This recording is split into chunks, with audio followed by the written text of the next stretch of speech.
میں اللہ سے ڈرتا ہوں اور اللہ کے بعد اس شخص سے جو اللہ سے نہیں ڈرتا۔ تعجب ہے، اللہ اپنی اتنی ساری مخلوق میں سے مجھے نہیں بھولتا، اور میرا تو ایک ہی اللہ ہے اور میں اسے بھول جاتا ہوں۔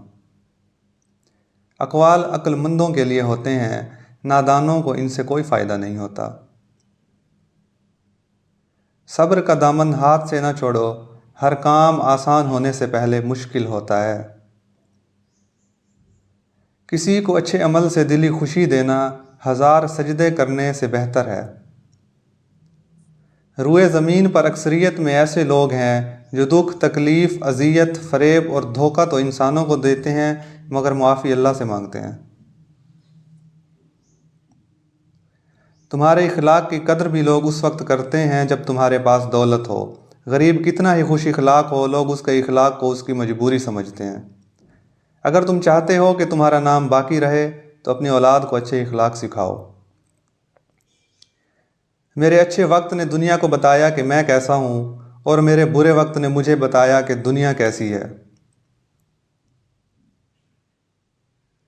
جاہلوں کا طریقہ یہ ہے کہ جب ان کی دلیل مقابل کے آگے نہیں چلتی تو وہ لڑنا شروع کر دیتے ہیں۔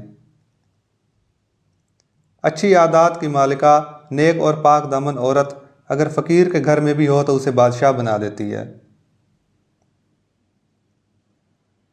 اس سے تو خاموشی بہتر ہے کہ کسی کو دل کی بات کہہ کر پھر اس کو کہا جائے کہ کسی کو نہ کہنا۔ جو شخص بچپن میں تمیز نہیں سیکھتا وہ بڑا ہو کر بھی نہیں سیکھتا۔ سب سے زیادہ سخت گناہ وہ ہے جو اس کے کرنے والے کی نظر میں چھوٹا ہوتا ہے۔ کتنے لوگ ایسے ہیں جو زمین پر مشہور مگر آسمان پر گمنام ہیں، اور کتنے لوگ ایسے ہیں جو زمین پر گمنام مگر آسمان پر مشہور ہیں۔ کسی کو دینے میں جو بات ہے وہ کسی سے لینے میں نہیں۔ شیخ سعدی سے کسی نے پوچھا تو آپ نے فرمایا کہ اللہ تعالیٰ کی نعمتیں کھا کھا کر دانت ٹوٹ گئے مگر زبان ناشکری سے باز نہیں آتی۔ آہستہ آہستہ چلنا اور منزل تک پہنچنا دوڑنے اور راستے میں رک جانے سے بہتر ہے۔ آدمی کے جھوٹا ہونے کے لیے اتنا ہی کافی ہے کہ وہ ہر سنی سنائی بات پر یقین کر لے۔ جو تیرے سامنے اوروں کی برائی کرتا ہے وہ اوروں کے سامنے تیری بھی برائی کرتا ہے۔ دن کی روشنی میں رزق تلاش کرو اور رات کو اسے تلاش کرو جو رزق دیتا ہے۔ اگر تم اللہ کی عبادت نہیں کر سکتے تو گناہ کرنا بھی چھوڑ دو۔ جو دکھ دے اسے چھوڑ دو اور جسے چھوڑ دو اسے پھر دکھ نہ دو۔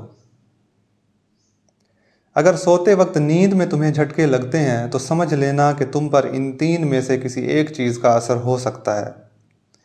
ایک کالا جادو، دوسرا کوئی سایہ، تیسرا کسی چیز کے خوف میں مبتلا رہنا۔ گناہگار آدمی بار بار بلانے پر بھی نیکی کی طرف نہیں آتا۔ انسان کی زبان سے ہی اس کے عیب اور اس کی خوبیوں کا پتہ چلتا ہے۔ اتنا کھاؤ جتنا ہضم کر سکو اور اتنا پڑھو جتنا جذب کر سکو۔ 4 چیزیں 4 چیزوں سے زیادہ رکھو: رونا ہنسنے سے، جاگنا سونے سے، کم کھانا زیادہ کھانے سے، اور خاموش رہنا بولنے سے۔ اعلیٰ زندگی کی 4 نشانیاں ہیں: اچھا کردار، اچھا بولنا، اچھی نیت اور اچھی صحبت۔